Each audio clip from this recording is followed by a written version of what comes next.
Živjo, ime mi je Meri in sem Medi.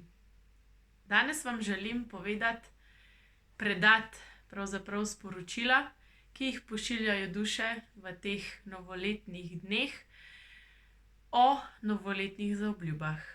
O tem, kar so nekoč verjetno sklepali tudi sami, danes pa imajo na to malo drugačen pogled.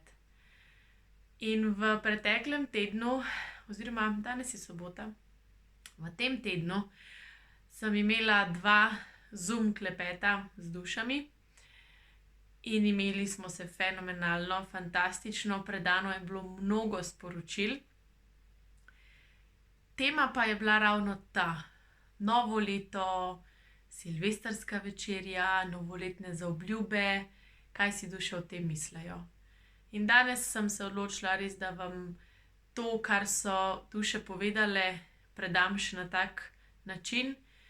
Morda zato, da bo kdo pogledal z drugega zornega kota, morda zato, da boste manj pod stresom, ali pa le kot alternativna perspektiva temu, kar je naše najpogostejše mnenje. Duše namreč pravijo, da če želiš spremembo jutri, naredi prvi korak danes.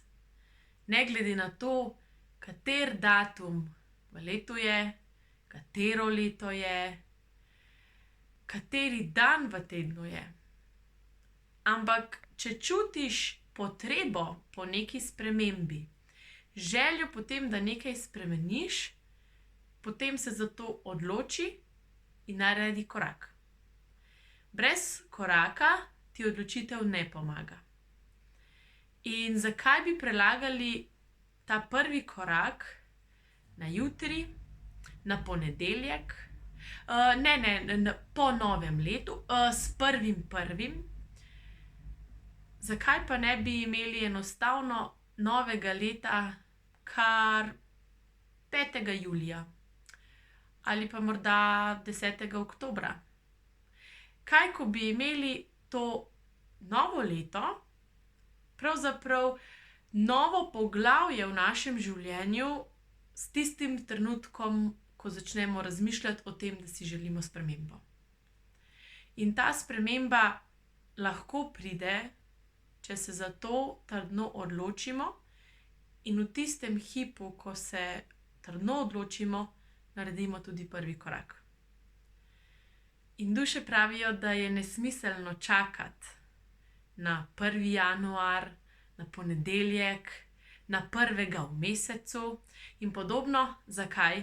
Zato, ker nikoli zares ne vemo, če bomo ta trenutek, ki smo si ga nekako ogledali, dorekli, zares dočakali.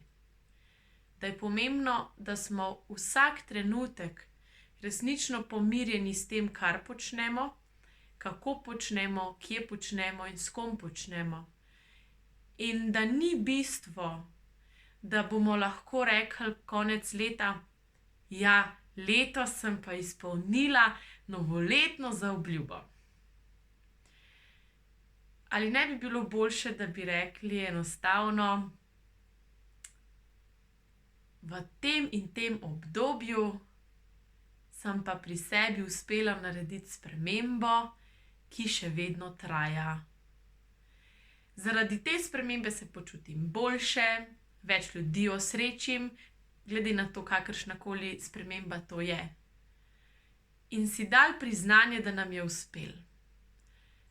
In si lahko damo tudi priznanje, če nam ne uspe, pa znamo povedati sami sebi, zakaj nam ni uspelo, pa se odločiti, a je potem takem ta sprememba bila sploh smiselna, pravzaprav od kje je prišla, od kje smo dobili to idejo.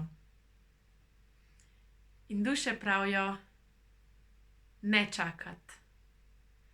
Ujemi ta trenutek, naredi ta trenutek tisto, kar čutiš, da je prav zate. In vsak korak, ki je pomirjen z našim notranjim jazom, vsak korak, ki ga naredimo v svojem stebru, je v tistem trenutku pravi korak. Bodisi sprememba, bodisi le razmišljanje, da pa bi morda uvedli spremembo. Ampak zakaj spremembo? Zaradi tega, ker si jo mi želimo, ker jo potrebujemo. In ne zato, ker danes delajo vsi po celem svetu novoletne zaobljube. Spremembo, ki jo čutimo, za katero se bomo trudili, ne da bomo konec meseca napisali uspelo mi je, ampak zato, da se bomo po tej spremembi počutili boljše. Želim vam, da resnično ujamete vsak trenutek svojega vdiha in izdiha in počnete tisto, kar čutite, da je prav, da počnete. Ne glede na to, koliko ljudi okrog vas dela novoletne zaobljube, si jih zapisuje, da jih bo ves čas lahko bralo in se, morda veselilo uspehov ali pa žalostilo in jezilo nase, ker jim ni uspelo.